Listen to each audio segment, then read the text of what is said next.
পূর্ণ দাশগুপ্ত হাজির হন। এই ভদ্রলোক কি?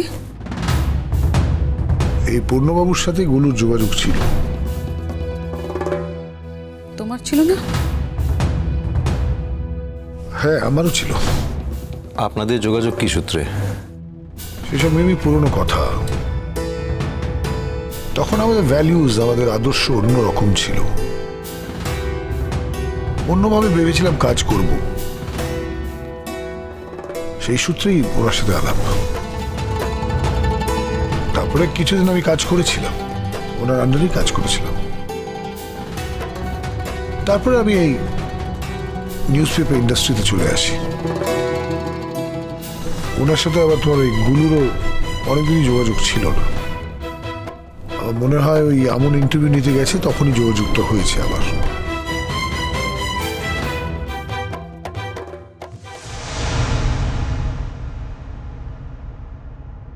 পূর্ণ দাশগুপ্ত আমার সঙ্গে মৃণালিনীর সম্পর্কের কথা জানেন, কিন্তু উনি কি সাক্ষ্য দেবেন? যে ঘটনা কখনো ঘটেনি সে ঘটনার সাক্ষী দেবেন উনি? কি করে দেবেন? মৃণালিনীর সঙ্গে আমার শারীরিক সম্পর্ক হলেও আমাদের কোনো সন্তান হয়নি, সে বিষয়ে আমি 100% শিওর। তা যদি হতো তাহলে সেদিন কেউ না কেউ তো আমাকে জানাতো, এমনকি মৃণালিনী। অন্তত একবারের জন্য হলেও তো সে আমাকে বলতো।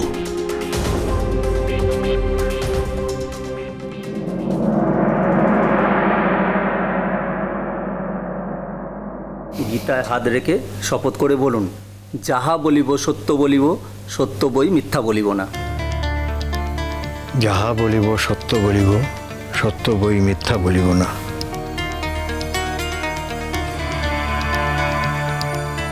মা, এই মানুষটাকে দেখলেই শ্রদ্ধায় মাথা নুয়ে আসে, তাই না? একদম তাই। এমন ওকে দেখলে শ্রদ্ধা, ভক্তি, এই কথাগুলি মাথায় আসে। তোর কি কপাল বলতো, তুই এই মানুষটার সাথে কাজ করেছিস। হ্যাঁ এমন, তা কিন্তু সত্যি। দেখ, আমি যেমন জীবনে অনেক কিছু পাইনি, তেমনি আবার অনেক কিছু পেয়েওছি। আমি পূর্ণতার মতন একজন মানুষের দেখা পেয়েছি, ওর সঙ্গে কাজ করার সুযোগ পেয়েছি। আমি অনেক বঞ্চিত মুখ পেয়েছি যারা সূর্যমুখী ফুলের মতন আমার দিকে তাকিয়ে বেঁচে আছে। আমার পাওয়ার তালিকাও সত্যি কম দীর্ঘ নয় এমন। আমি তোর মতন একজন যোদ্ধা মেয়েকে পেয়েছি। এমন একজন যোদ্ধা মেয়ে, কি সে আমার পাওয়া কম বল? তোকে মেয়ে হিসেবে নাইবা স্বীকার করলো দেবদূত বনসিনা, তাতে তোর কিচ্ছু যাবে আসবে না মা। যাবে আসবে ওর। এমন একজন মেয়ের বাবা হওয়ার অধিকার থেকে নিজেকে বঞ্চিত করলো ও। আর সেই অনুশোচনায় দেখিস একদিন শেষ হয়ে যাবে ও। তার মানে তো বলছিস আমরা হারবো, আমরা এখানেও হেরে যাব? এমন হার বা জিত কোনোটা যে আমাদের হাতে নেই সেটা মনে রাখতে হবে তো। দেখো, এমন একটা কথা বলি, আমার মনে হয় এই কেসে তোমাদের কেউ পরাস্ত করতে পারবে না। হ্যাঁ অমন, আমারও মনে হয় তোমরা এবার জিতবে। পূর্ণ দাশগুপ্ত উনি যখন কথা বলেন সেটা কিন্তু ম্যাটার করে, ওনার কথায় ওজন আছে। উনি কিন্তু প্রমাণ ছাড়া কোনো কিছু বলবেন না।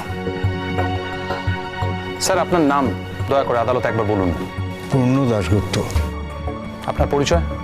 আমি মানুষকে নিয়ে মানুষের জন্য সামান্য কাজ করার চেষ্টা করি। হ্যাঁ, সেই জন্যই অনেকে আমাকে সেভাবে অ্যাক্টিভেট করে থাকে, কিন্তু আমি করি না। আমি বলি আমি একজন মানুষ হয়ে মানুষের জন্য সামান্য কিছু কাজ করব এবং তাই নিয়েই বেঁচে থাকব। আমার কাছে যেটুকু রিসোর্স আছে সেটুকু দিয়ে তাদের হাতেই তুলে দেবো যাদের কাছে কিছু নেই, এবং তাদের দিয়ে কাজ করানোর লক্ষ্যে আমি অবিচল থাকব। এটাই আমার জীবনের ব্রত। স্যার, আপনার কাজকর্ম সম্পর্কে আমরা অনেকেই এখানে অবহিত, কিন্তু আজকে একদম অন্য প্রেক্ষিতে আপনাকে আমরা এখানে পেয়েছি। তাই কথা না বাড়িয়ে সরাসরি প্রসঙ্গে চলে আসে। হ্যাঁ, কাগজে ধারাবাহিকভাবে এই কেসটির বিবরণ আমি দেখেছি, এবং এই কেসের অভিযোগকারিনী নিম্ন আদালতে হেরে যাওয়ার ঘটনায় মর্মাহত হয়ে আমি ডিসিশন নিয়েছি যে আমি যেটুকু জানি এই কেস সম্পর্কে আমি সহযোগিতা করব। আর সেই জন্যই আমি স্বতঃস্ফূর্তভাবে এগিয়ে এসেছি। আপনাকে অনেক অনেক ধন্যবাদ স্যার। এবার আমি আপনাকে কিছু নির্দিষ্ট প্রশ্ন করব, আমরা আশা রাখি আপনি যথাযথ তার উত্তর দেবেন। এই আদালত কক্ষে উপস্থিত আমন ঘোষ, তাকে আপনি ঠিক কিভাবে চেনেন? আমনের সঙ্গে জীবনে আমার একবারই দেখা হয়েছিল। জেল থেকে যখন ছাড়া পাই তারপর ও আমার একটা ইন্টারভিউ নিতে এসেছিল। তখন আমি জানতাম না ও মৃণালিনীর মেয়ে। আমার তখনই মনে হয়েছিল ওকে দেখে, ওর কথা শুনে, মেয়েটি অনন্য সাধারণ। মেয়েটি আমার কাজের প্রতি অত্যন্ত আগ্রহ দেখায়, এবং তখন আমি ওকে বলেও রেখেছিলাম ও যদি কোনোদিন মনে করে ওর জন্য আমার দরজা চিরদিন খোলা থাকবে।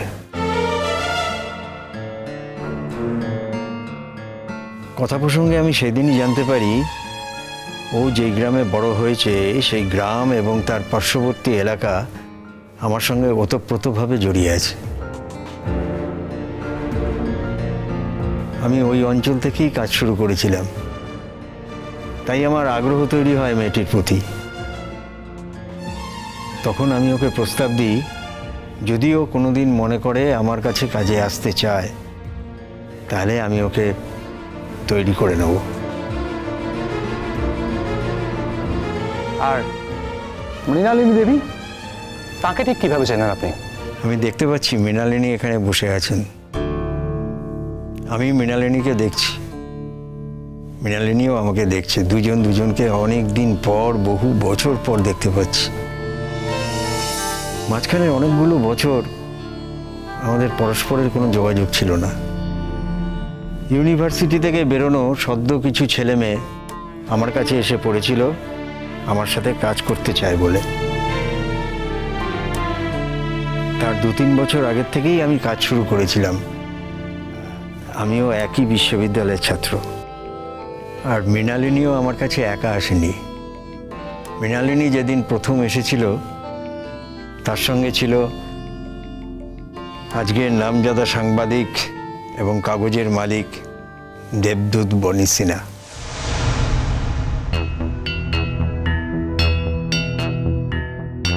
সেদিন তিনিও একজন তরুণ তুর্কি ছিলেন, এবং মৃণালিনী দেবীর সঙ্গে তিনিও আমার সঙ্গে স্বতঃস্ফূর্তভাবে কাজে ঝাঁপিয়ে পড়েছিলেন। ইন্টারেস্টিং। তার মানে দেবদূত বনি সিনহা আর মৃণালিনী দেবী একসাথে আপনার টিমে কাজ করতো, তাই তো? হ্যাঁ, করতেন। ওনারা একসাথে কতদিন কাজ করেছেন? আমি যদি কিছুমাত্র ভুল না করি তাহলে বছর 3 ছিলেন বনি সিনহা, আর মৃণালিনী আরও কিছুদিন ছিলেন। কিন্তু একটা সময় পর মৃণালিনী আর কাজ করতে পারেনি, ওকে নির্বাসন নিতে হয়েছিল, এবং মৃণালিনীর সেই নির্বাসনের ব্যবস্থা আমিই করেছিলাম।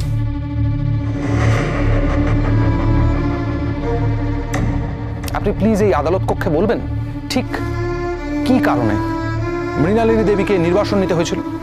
মৃণালিনী তখন সন্তান সম্ভবা, এবং এই সন্তান সম্ভাবনার কথা একমাত্র তিনি আমাকেই জানিয়েছিলেন।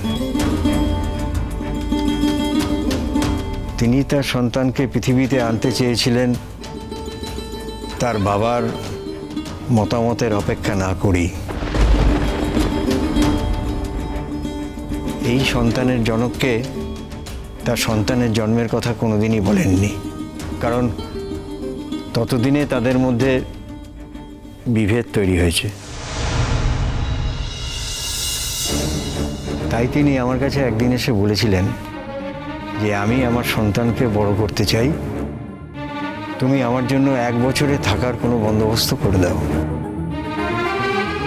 এই সন্তানের জন্মের সঙ্গে কোনো কলঙ্ক জড়িয়ে থাক সেটা আমি চাই না, যদিও সেই সন্তানকে সে শেষ পর্যন্ত কাছে রাখতে পারেনি। কিন্তু পৃথিবীর কি নিয়ম, সেই সন্তান এখন তার পাশে বসে আছে।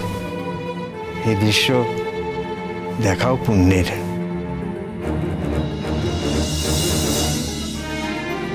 Objection your honour. মাননীয় পূর্ণ দাশগুপ্ত একজন ভদ্রলোক, যিনি আজ এত বছর পরে আদালতে দাঁড়িয়ে গড়গড় করে মৃণালিনী দেবীর সম্পর্কে সমস্ত কথা, তার জীবনের সমস্ত ইতিবৃত্তান্ত বলে যাচ্ছেন এবং আমরা সেটা নির্বাক শ্রোতার মতন শুনে যাচ্ছি। অথচ আমার বিপক্ষীয় বন্ধু লার্নের ফ্রেন্ড একটু আগেই একটা কথা এখানে বলেছিলেন যে আদালতে প্রমাণ ছাড়া কিচ্ছু হয় না। ইওনার, আদালতে দাঁড়িয়ে যদি কোনো কথা বলতে হয় তো তার সাপেক্ষে তথ্য এবং প্রমাণের প্রয়োজন হয়। মাননীয় পূর্ণ দাশগুপ্তর কাছে কি এমন তথ্য বা প্রমাণ রয়েছে যা তার মুখে বানানো গল্প ছাড়া প্রমাণের কাজে লাগবে?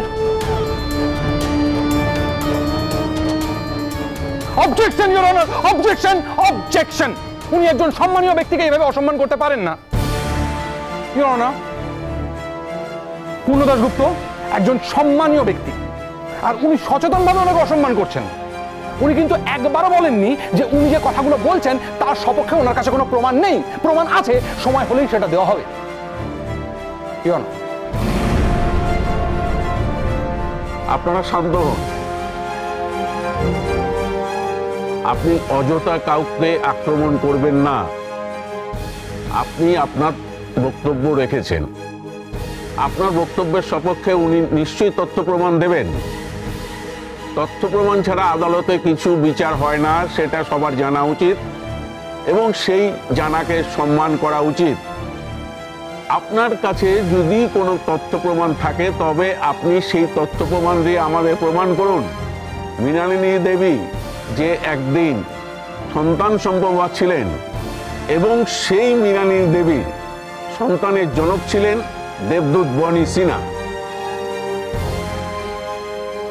Thank you your honour. আমার কাছে অত্যন্ত যত্ন করে রাখা বহুদিন আগের একটি চিঠি আছে, আমি আপনার সম্মুখে সেটা পেশ করছি। চিঠিটা আপনি পড়ে শোনাতে পারেন। আপনি অনুমতি দিলে নিশ্চয়ই পড়ে শোনাবো ইওর অনার। চিঠিটা পড়ে শোনান। ধন্যবাদ।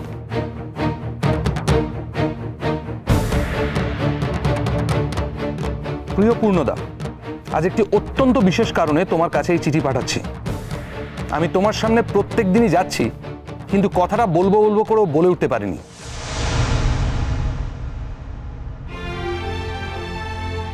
আমি জানি তুমি এমন একজন মুক্ত মনের মানুষ যে সমাজের তৈরি করা ন্যায় নীতির অনেক ঊর্ধ্বে বাস করো, তাই যে কথা সাহস করে আর কাউকে বলতে পারিনি তা তোমাকে বলছি। আমি সন্তান সম্ভবা।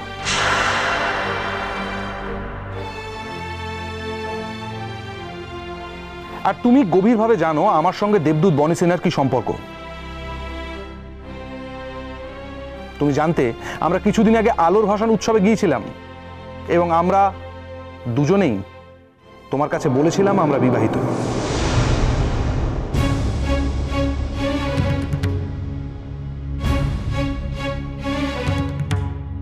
সেই রাত্রে আমাদের ফুলসজ্জাও ঘটে গিয়েছিল।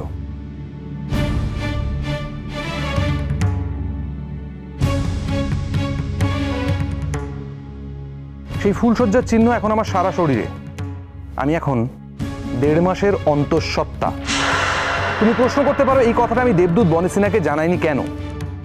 তার উত্তরে আমি তোমাকে কিছুই গোপন না করে বলতে চাই, দেবদূত বনি সিনহার সঙ্গে আমার যে গান্ধর্ব মতে বিবাহ হয়েছিল সেই বিবাহ থেকে আমি নিজেই দেবদূত বনি সিনহাকে মুক্তি দিয়েছি।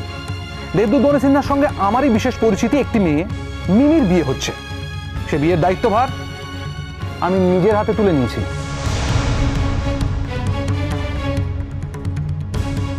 তুমি বলতে পারো কেন এরকম অদ্ভুত পাগলাম আমি করতে যাচ্ছি? তার নিশ্চয়ই কোনো কারণ আছে পূর্ণদা। তুমি তো মৃণালিনীকে জানো।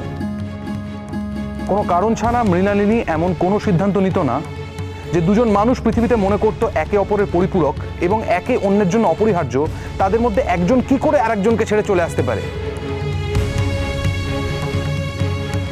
নিশ্চয়ই ছেড়ে আসার মতো কোনো কারণ ঘটেছিল। আমি ওই কারণে আর যাব না। শুধু এটুকু বলবো, দেবদূতের জন্য মৃণালিনী অপরিহার্য নয়, দেবদূতের জন্য মিমি অপরিহার্য। আর সেই অপরিহার্যতাকে বনিকে বরণ করে নিতে হবে। আমি নীরবে ওর জীবন থেকে সরে দাঁড়াবো। শুধু এই সময়টা তুমি আমাকে একটু বাঁচিয়ে দাও। আমি চাই না আমার সন্তান এই পৃথিবীতে কোনো কলঙ্ক নিয়ে আসুক। এখনো আমাদের সমাজ অবিবাহিত মায়ের সন্তানকে সম্মানের সাথে গ্রহণ করতে পারে না। আমার সন্তানের জীবনে কোনো কলঙ্কের ছোঁয়া তাকে মাথা উঁচু করে বাঁচতে দেবে না।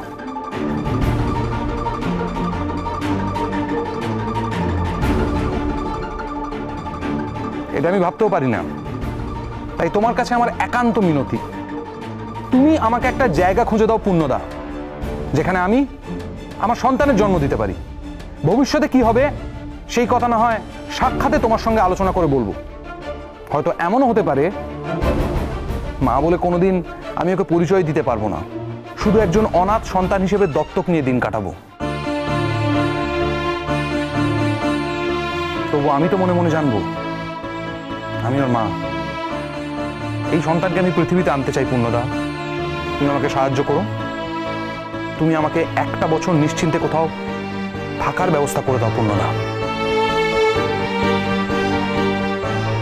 ইতি, তোমার অনুগামিনী মৃণালিনী।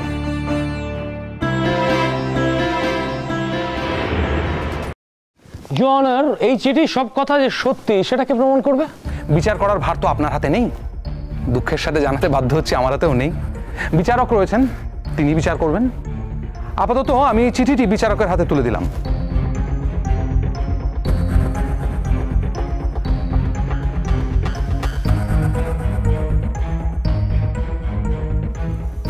এই কথাগুলো তুমি জানতে বনি? এতগুলো কথা, এই যে কথাগুলো বলছে সেটা তো বানিয়ে বানিয়ে বলবে না। হ্যাঁ, এত বছর আগে একটা মেয়ে স্বেচ্ছায় নির্বাসন নিয়েছে, সেটা কি এমনি এমনি? তুমি কি ভাবো আমি বোকা, আমি কিছু বুঝি না? তুমি হয়তো না বুঝতে পারো, আমি সবটা বুঝতে পারছি বনি, সবটা। আচ্ছা, আপনি আমাকে একটা কথা বলুন। দেবদূত বনি সিনহা আপনার সাথে কাজ করেছেন অনেক দিন। এই বিষয়টা নিয়ে আপনার সাথে কোনোদিন কোনো কথা বলেননি উনি? হ্যাঁ, বেশ কয়েকবারই কথা বলেছে এবং দেবদূত বনি সিনহার হাতের লেখা চিঠি একটা আমার কাছেও আছে।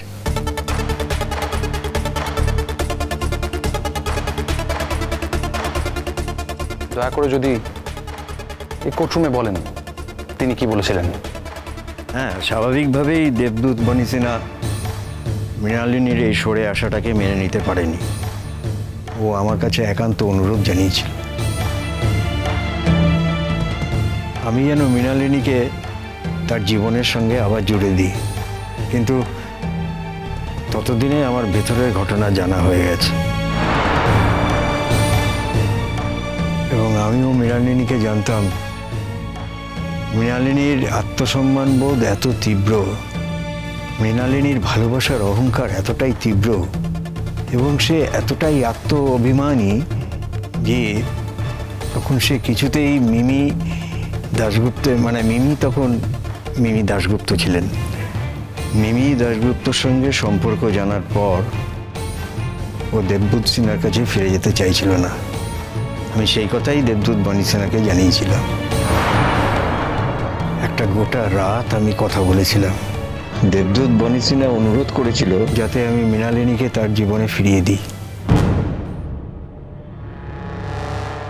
আমি বলেছিলাম সেটা সম্ভব নয়,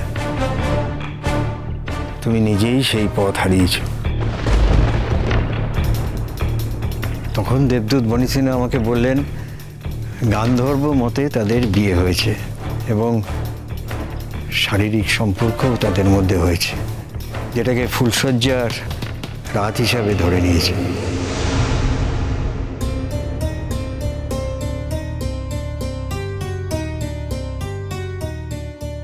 বেশ, ফুলশয্যার মতো ঘটনা ঘটার পরেও একজন নারী যে সন্তান সম্ভব হতে পারে সে ব্যাপারে দেবদূত বনি সিনহা কেন ভাবলেন না, সে প্রশ্নটা যদি বাদও দিই, আপনি তো ওনাকে চিনতেন, আপনি কেন ওনাকে কখনো কমিউনিকেট করেননি এই ব্যাপারে? দেবদূত বনি সিনহার বিয়ের পর এই শহরের কোনো একটা রাস্তায় রাত্রে আমার সঙ্গে দেখা হয়। দেবদূত বনি সিনহা তখন প্রথম কথাই জিজ্ঞেস করে মৃণালিনী কোথায়। মৃণালিনী তখন স্বেচ্ছা নির্বাসনে, কিছুদিনের মধ্যেই তার সন্তান আসার কথা পৃথিবীতে। তখন আমি তাকে বলেছিলাম মৃণালিনী স্বেচ্ছা নির্বাসন নিয়েছেন। তখন দেবদূত বলেছিল, কেন কেন এই নির্বাসন, কিসের নির্বাসন? সেই সময় আমি মণিকে বলেছিলাম, মেয়েরা কখনো কখনো বিশেষ কারণে স্বেচ্ছা নির্বাসন নিতে বাধ্য হয়।